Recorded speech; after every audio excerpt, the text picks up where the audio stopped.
I'm not doing this. Not today or any day, especially with you. My ex humiliated me when I tried to propose. I left her, but she couldn't handle rejection.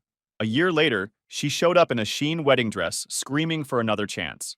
Hey, Reddit, buckle up for this one because it starts with a wedding proposal that went completely sideways and ends in a way I still can't believe actually happened. Let's just say my ex didn't take the breakup well. And when I say not well, I mean she showed up later wearing something you'd only see at a clearance aisle wedding.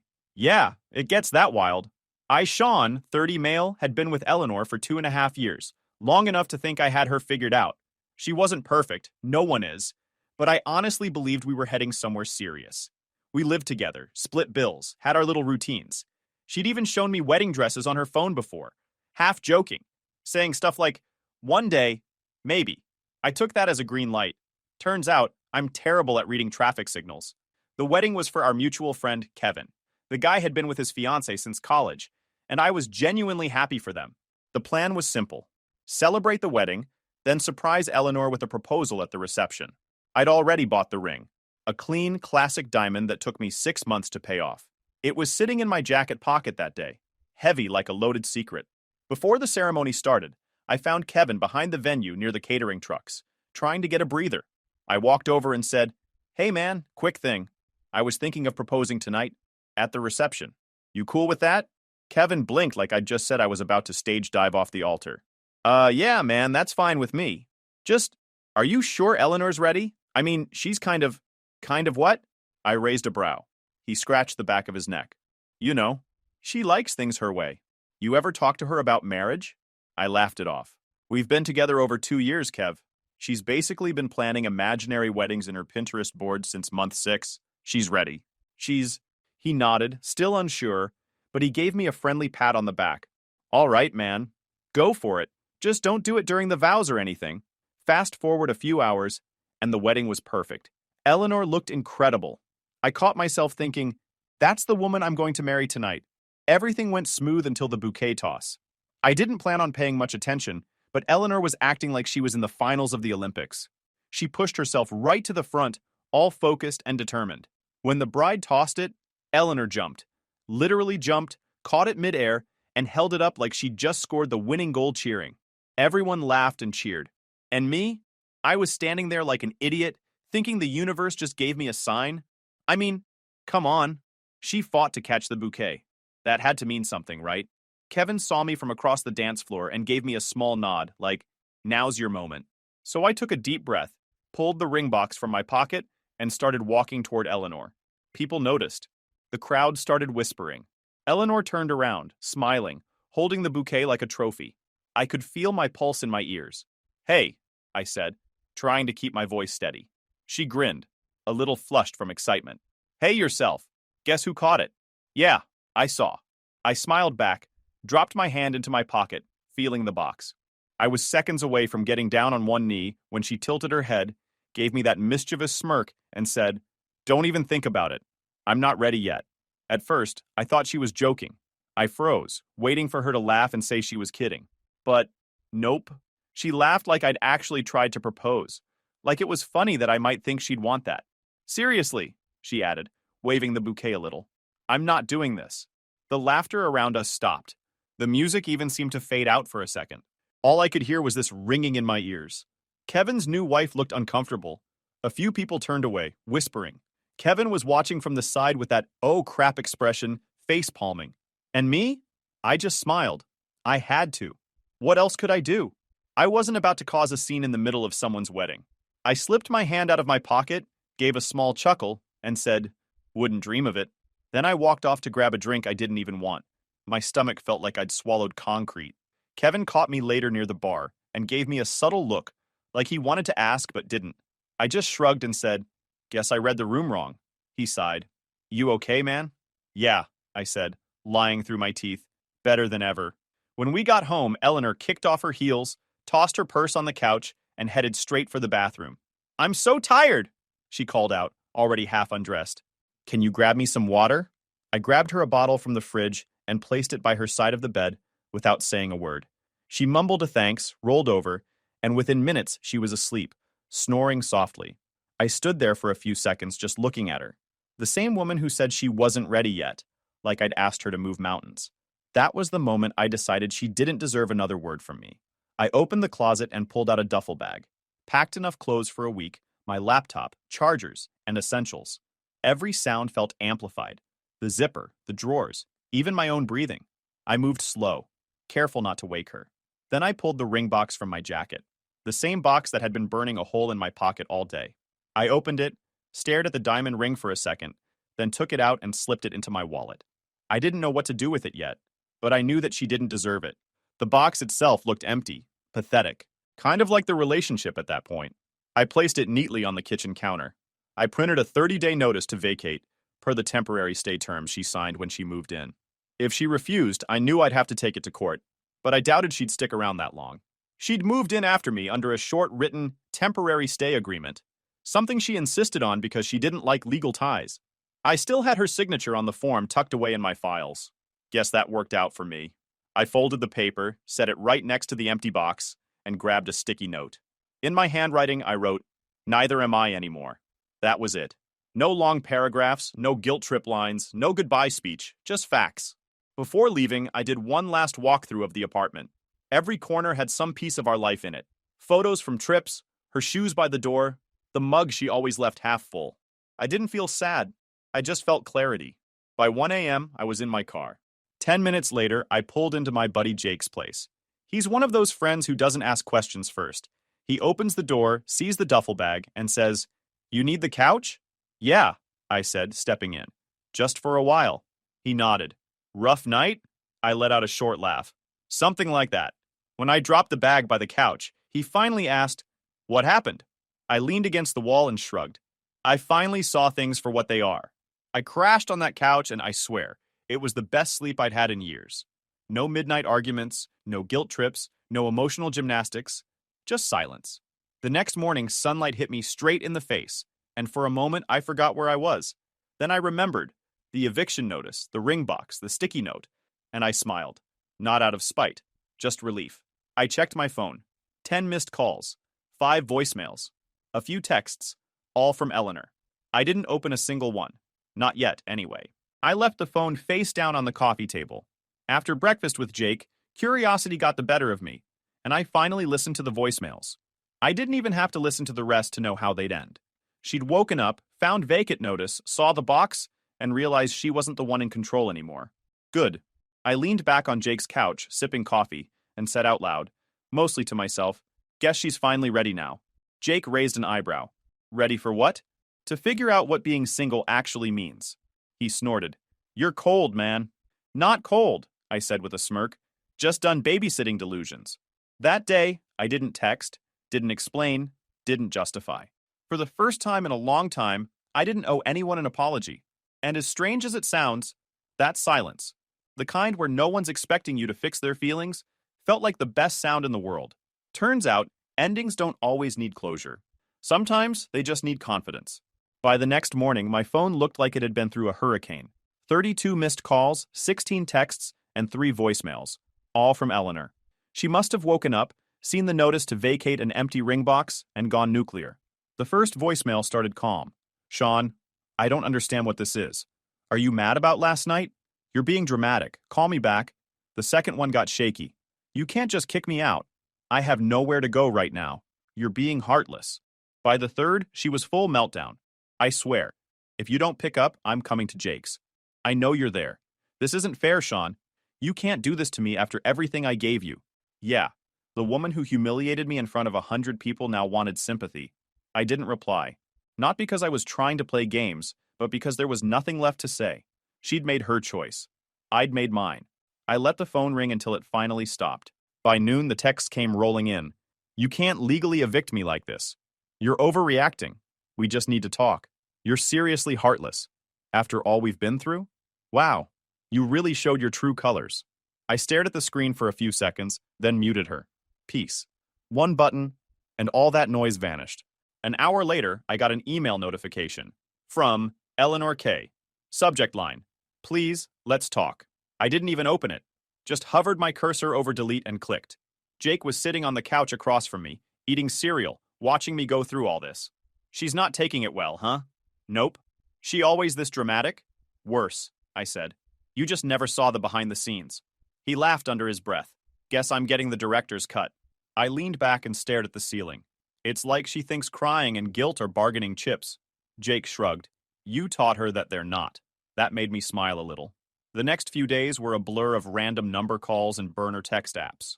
Every message had the same tone, half manipulation, half desperation. You can't erase me that easy. If you loved me, you'd at least talk.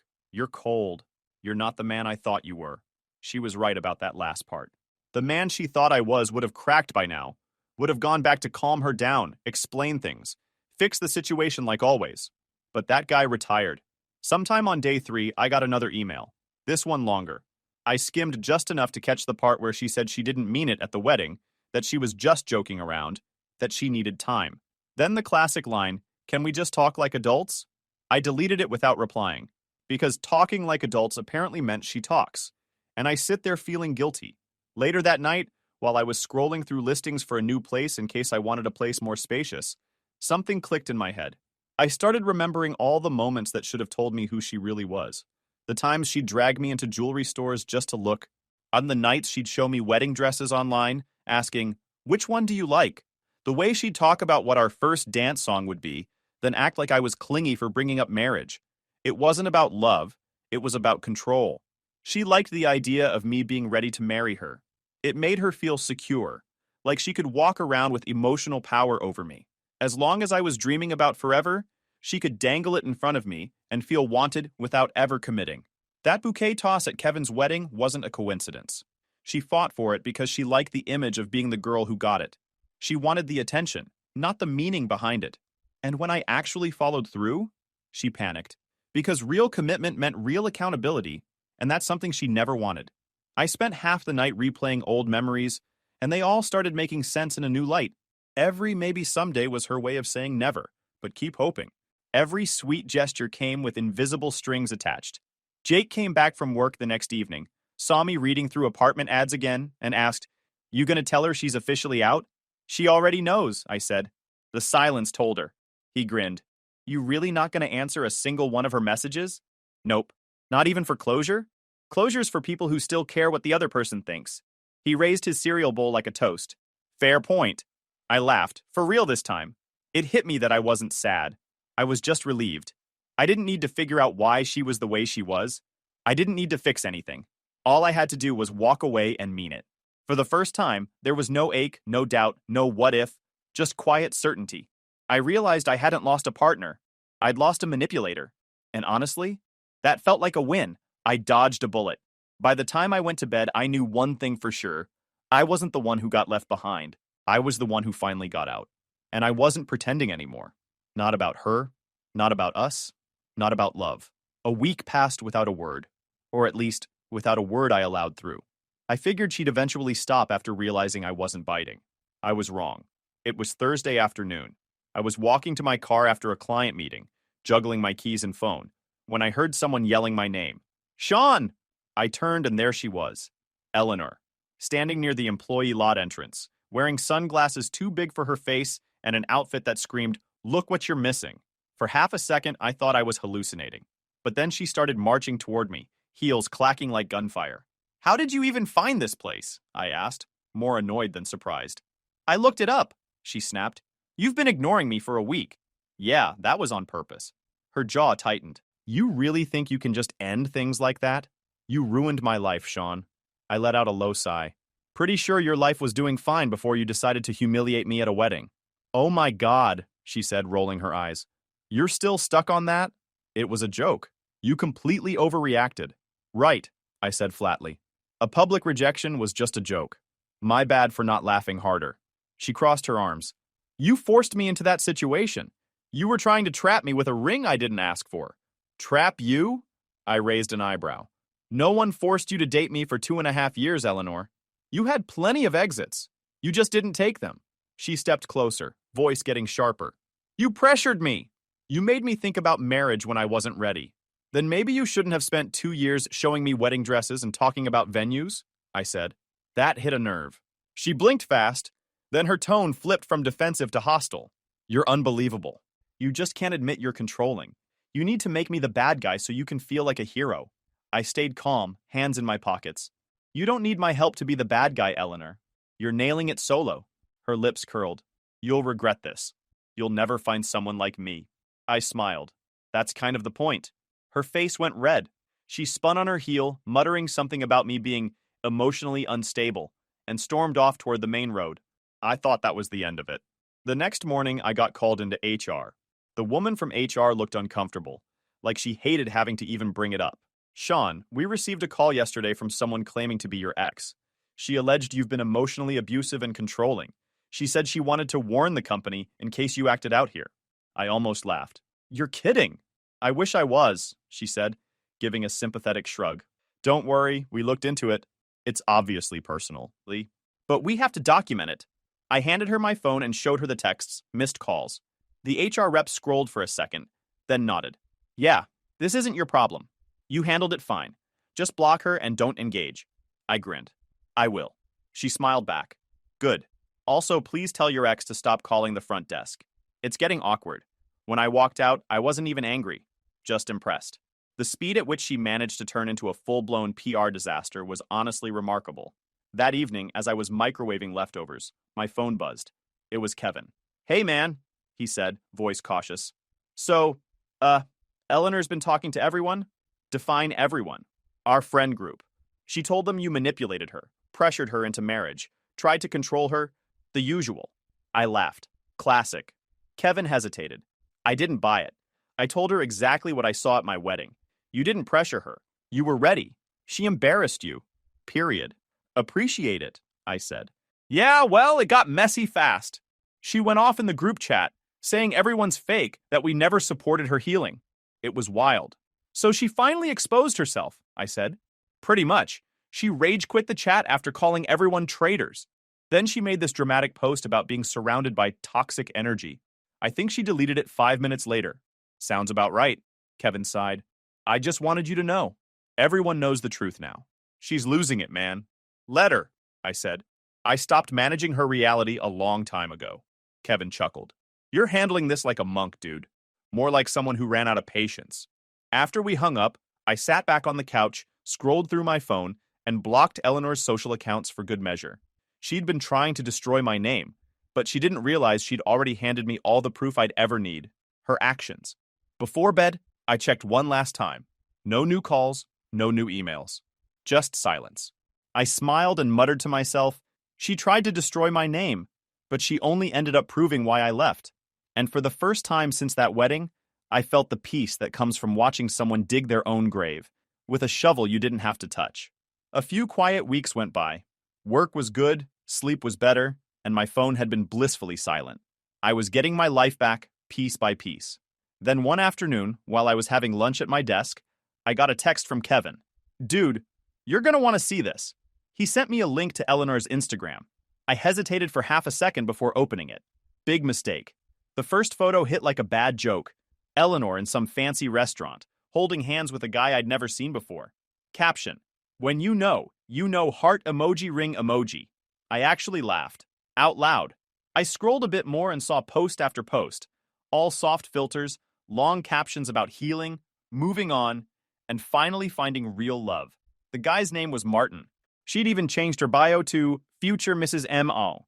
They'd been together maybe 3 weeks. Tops. Kevin texted again. They're engaged. No joke. She posted the ring video last night. I couldn't help but shake my head. That was fast, I texted back. Kevin replied, yeah. Everyone thinks she's trying to one-up you. It's so obvious it's embarrassing. Embarrassing was an understatement. She was tagging mutual friends, posting couple selfies with captions like, some people come into your life to show you what love isn't, so you're ready for what love is. Translation. Look, Sean, I'm fine without you. Except she didn't look fine. Her smile was too wide, her eyes too empty. The whole thing screamed desperation. A few days later, my phone buzzed again. This time it was a video link from Kevin. You need to see this, he said. It was recorded at what looked like her engagement party. Outdoor venue, string lights, people dressed up. Eleanor in a white dress that was trying to look bridal, standing next to Martin, who was holding a mic. He started giving a speech about how they met, how real love doesn't have to take years, how he just knew. Then, halfway through, he stopped talking. His smile disappeared. Martin turned to Eleanor and said, loud enough for everyone to hear, actually, you know what? I can't do this. And the crowd murmured. Eleanor froze. What are you talking about? She asked, laughing nervously. You're not in this for me, he said. You're in this for the image. For revenge. You think I don't know? Someone gasped. The camera shook a bit. People whispering. Martin kept going. You've been talking about your ex nonstop since we met. Every post, every story. It's all about him. You're not over him, Eleanor. You just wanted to prove a point. Eleanor tried to grab his arm, saying, Martin, don't do this here, please. He stepped back. You used me. And honestly, I feel bad for the guy who came before me. Because he probably got the same act. Then he dropped the mic and walked off. The crowd parted as he left, and Eleanor stood there in tears, begging him not to go. Martin, please, we can talk about this. Nobody moved. Nobody comforted her. The video ended with her crying and people awkwardly clapping as background music kept playing. Kevin texted right after, it's everywhere. Twitter, TikTok, Reddit. Everyone's calling it karma. I checked. He wasn't exaggerating. The clip had gone viral overnight. Thousands of comments roasting her. Girl wanted a fairy tale, got a reality check. That's what happens when your relationship goal is revenge. She really got dumped at her own engagement party. Later that night, I was watching TV when my phone lit up again.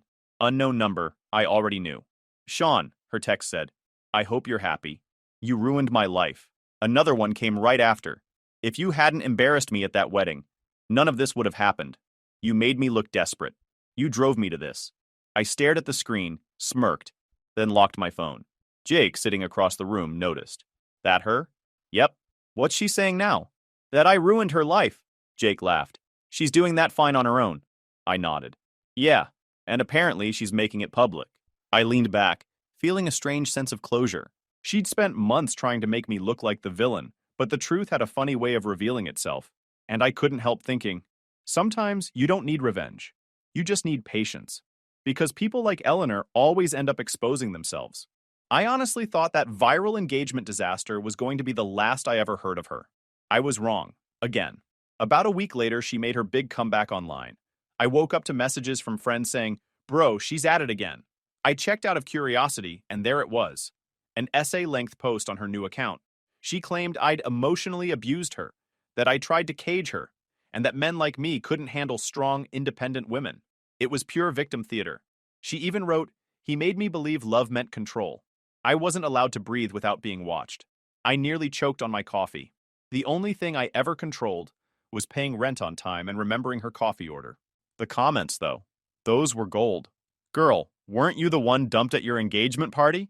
Stop blaming men for your own circus. It got worse for her when someone uploaded the video again, the one of her begging Martin not to leave. Within hours, it was trending with captions like, strong independent woman when reality hits. This didn't age well. She deleted the post, then made another one 2 days later. This time, she went full meltdown, calling everyone who didn't support her healing journey fake, saying she was surrounded by toxic energy, and that men are all the same. I didn't even bother responding. Watching her self-destruct from the sidelines was enough.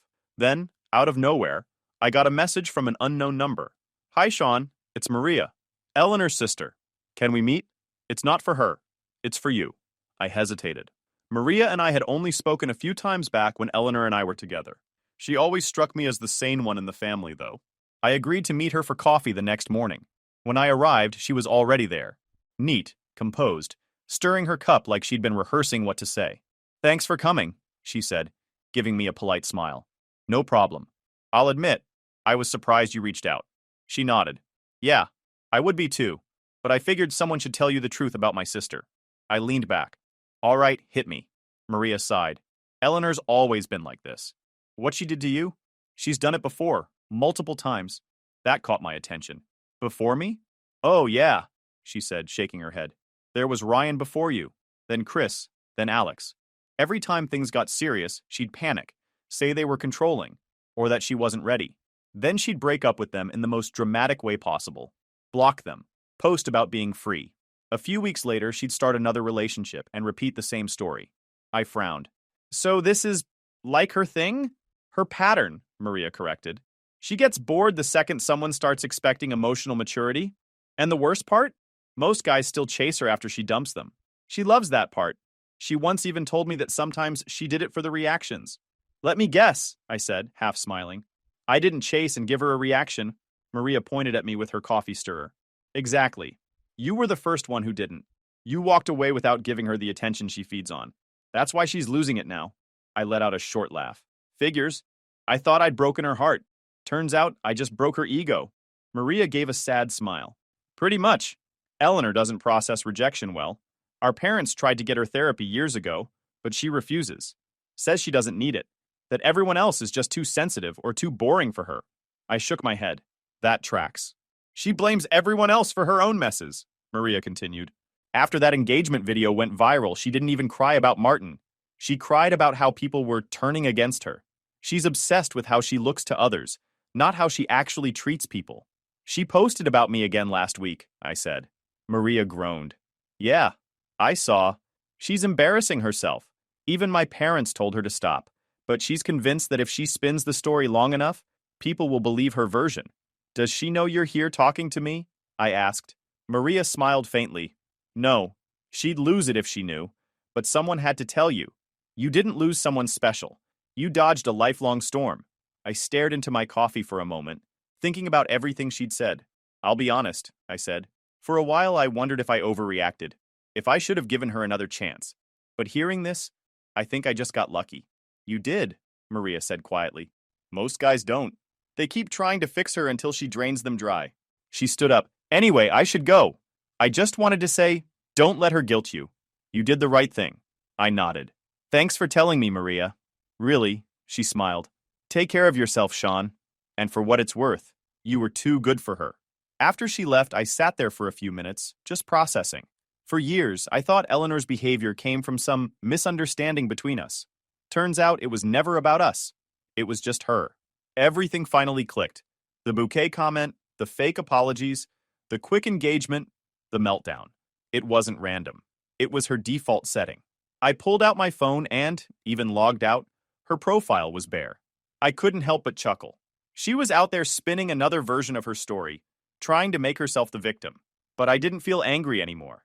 Just detached. Free. I'd sold the ring months earlier. Got a fair price, but honestly, the relief felt worth more than the cash. I paid for my coffee, walked outside, and felt lighter than I had in months. Because now I knew the truth. I wasn't the first guy she pushed away. I was just the first one who didn't crawl back. And that's what really broke her. A year passed. Life had gone from chaos to calm. A kind of peace I didn't think I'd ever get again. I'd moved to a quieter side of the town, moved to a bigger place, and most importantly, changed the kind of person I let into my life. Her name was Miranda. She taught second grade at the elementary school near my office. She was warm, funny, low drama. Everything Eleanor wasn't. She didn't need attention. She needed peace, just like me. We'd been dating for 6 months, and for the first time in years, I actually felt steady. It was a Saturday afternoon. There was a knock on the door. 3 sharp knocks, fast and impatient. Miranda called out, "You expecting someone?" "Nope," I said, wiping my hands and walking to the door. I opened it and froze. Eleanor stood there, wearing a white wedding dress. Not the fancy kind either. This thing looked like it came from the clearance rack of a costume shop. Lace that didn't match, glitter peeling off, and a wrinkled skirt like she'd slept in it. She was holding a bouquet of wilted flowers, half brown, half dead, and she was smiling. Wide. Too wide. I'd moved across town a year ago, kept a low profile, barely posted online. No idea how she got it. Probably public records or a tag in a friend's story. "I do," she said softly. I blinked. "You... what?" I said I do. She stepped closer, clutching the bouquet tighter. "I accept you as my husband. I've been planning this for months." My brain short-circuited for a second. "Eleanor, what the hell are you doing here?" She tilted her head, eyes glossy. "Don't act shy, Sean. I forgive you. I know I got scared, but it's okay. I'm ready now." "Ready for what?" I asked, half laughing, half terrified. "For us," she said like it was obvious. "For our wedding. I found a venue. Well, 2 actually, but one's fully booked, so we'll have to pick the other. It's perfect. They even have a gazebo. We can do pastel flowers. Maybe lavender."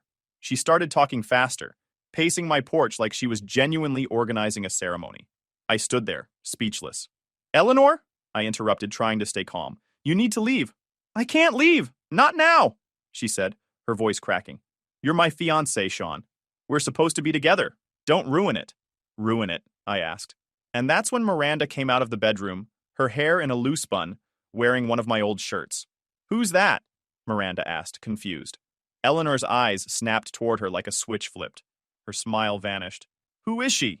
Before I could answer, Eleanor dropped the bouquet and pointed at Miranda. You're trying to steal my man. You homewrecker. Miranda froze. What is she talking about? Back off! Eleanor screamed, lunging forward and grabbing the wilted bouquet off the ground. She started swinging it at Miranda like it was a weapon, petals and dead stems flying everywhere. He's mine! Sean, you're married to me. She's the other woman. I stepped between them immediately, holding Eleanor back. Hey! Enough! You need to stop! She shoved against me, screaming nonsense. You promised me forever! You were supposed to wait for me. I picked the dress. I said yes. Eleanor, you need to leave now, I said firmly. You're not well. Miranda had backed up against the wall, eyes wide, holding her arm where a flower stem had scratched her. I pulled my phone from my pocket and dialed 911.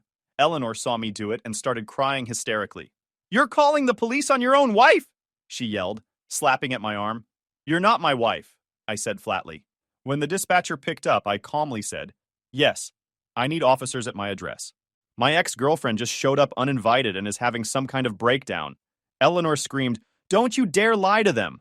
Tell them we're getting married! I ignored her and gave my information. Within minutes, I heard sirens in the distance. Eleanor froze. You need help, I said. When the cops arrived, she immediately tried to plead her case. Officers, he's my fiancé. We were supposed to get married. She pointed at Miranda. She's trying to ruin our wedding. The officers exchanged looks that said everything. One of them spoke gently. Ma'am, we're going to have to ask you to come with us. I'm not going anywhere. We're supposed to say our vows. The officer took her by the arm, guiding her down the steps while she kept shouting, Sean, please, don't let them take me. I love you. We can still fix this. Her voice echoed down the street until the car door closed. Miranda and I stood in silence for a moment, the sound of the police car fading away. The front porch was covered in broken petals and torn fabric from her cheap dress. Miranda finally exhaled. So, that was your ex? Yeah, I said, rubbing the back of my neck. Sorry about the bouquet assault. I didn't think she'd show up wearing a wedding dress. Miranda let out a nervous laugh. You weren't kidding when you said she was dramatic. Yeah, I said.